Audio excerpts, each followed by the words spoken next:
राधे राधे सभी को। आप सभी का भक्ति विमोद चैनल पे स्वागत है। रामचरितमानस का प्रथम अध्याय।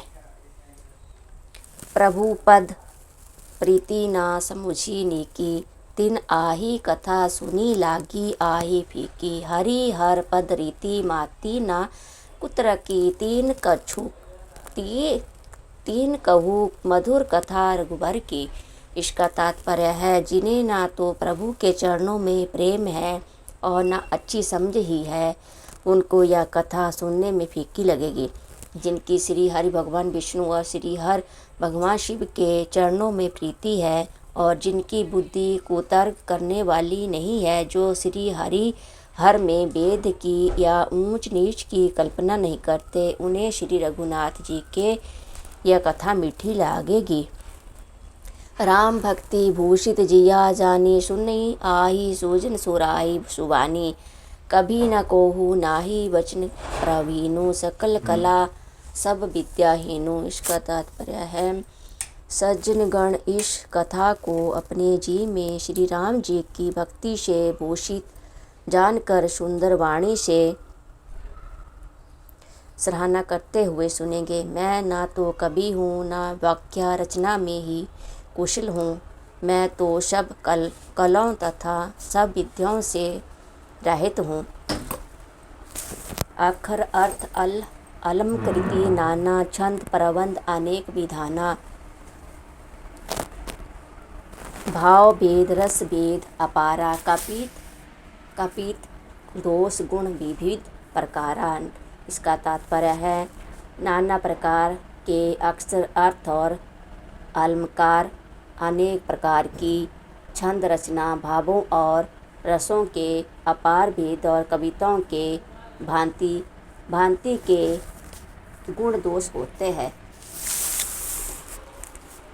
कपित विवेक एक नाही मोरे, सत्या कहूँ लिखी कागज कोरे। इसका तात्पर्य है, इनमें से काव्य संबंधी एक भी बात का ज्ञान मुझ में नहीं है, या मैं कोरो कागज पर लिखकर शब्दपूर्वक सत्या सत्या कहता हूँ। भिन्नति मोरी सब गुण रही, विश्व विदित गुण एक।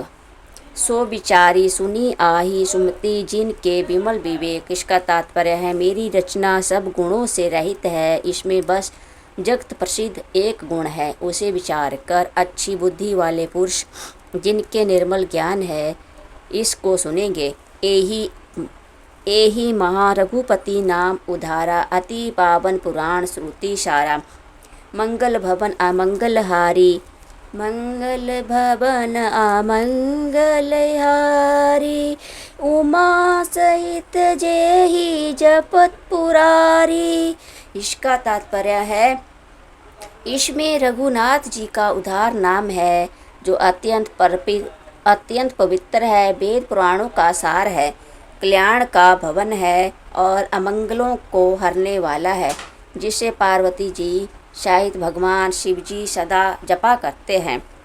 विनीति विचित्र सु कभी कृत जोहू, राम नाम बिनु सोहु ना सोऊ। बिंदु बदनी सब भांति सवारी, सो ना वसन बिना वर नारी।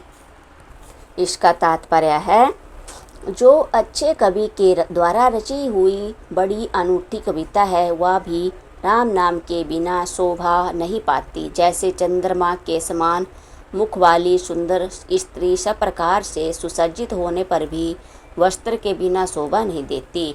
सब गुण रहित कुकवि कृतवानी, राम नाम जस अंकित जानी।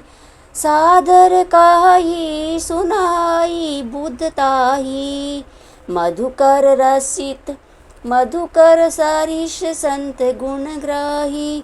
इसका तात्पर्य है, इसके विपरीत कवि की रची हुई सब गुणों से रहित कविताओं को भी राम के नाम एवं यश से अंकित जानकर बुद्धिमान लोग आदरपूर्वक कहते हैं और सुनते हैं, क्योंकि संत जन भौरों की भांति गुण ही को ग्रहण करने वाले होते हैं। यद्यपि कवित्र से को नाही, राम प्रताप प्रकट एहि माई। सोई भरोस मोरे मन आवा, केहि ना सुसंग बड़ पुनु पावा। इसका तात्पर्य है, यद्यपि मेरी इस रचना में कविता का एक भी रस नहीं है, तथापि इसमें श्री राम जी का प्रताप प्रकट है। मेरे मन में यही एक भरोसा है, भले संग से भला किसने भड़प्पन नहीं पाया। धूमल सजहि सहज करूं, आही अंगारू पर संग सुगंध बसाई। भीनती व्यदेश वस्तु भली बरनी, राम कथा जग मंगल करनी।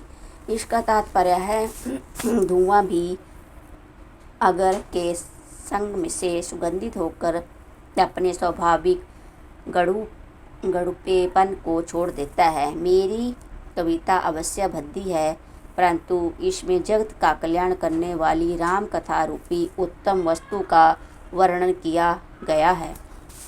इसमें यह भी अच्छी ही समझी जाएगी। मंगल करणी काली मलहरणी, तुलसी कथा रघुनाथ की। गति कूर कविता सरित की, ज्यों सरित पावन पाथ की।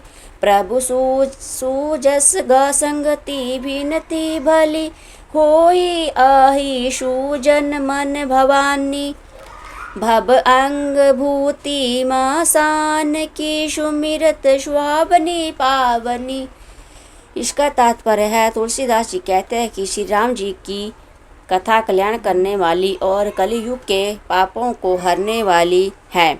मेरी इस भद्दी कविता रूपी नंदी की चाल पवित्र जल वाली नंदी गंगा जी की चाल की भांति टेढ़ी है। प्रभु श्री रामनाथ जी के सुंदर यश के संग से यह कविता सुंदर तथा सज्जनों के मन को भाने वाली हो जाएगी। शमशान की अपवित्र राख भी श्री महादेवी जी के अंग के संग से सुहावनी लगती है और स्मरण करते ही पवित्र करने वाली होती है।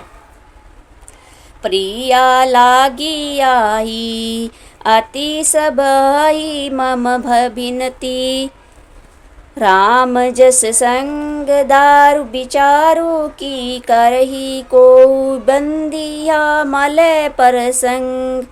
इसका तात्पर्य है, श्री रामचंद्र जी कहते हैं, श्री राम जी के यश के संग में से मेरी कविता सभी को अत्यंत प्रिय लगेगी। जैसे मलय पर्वत के संग से काष्ठ मात्र चंदन बनकर बंधनिया हो जाता है, फिर क्या कोई कांट की तुच्छता का विचार करता है। जय श्री राम, जय सीता माता की जय।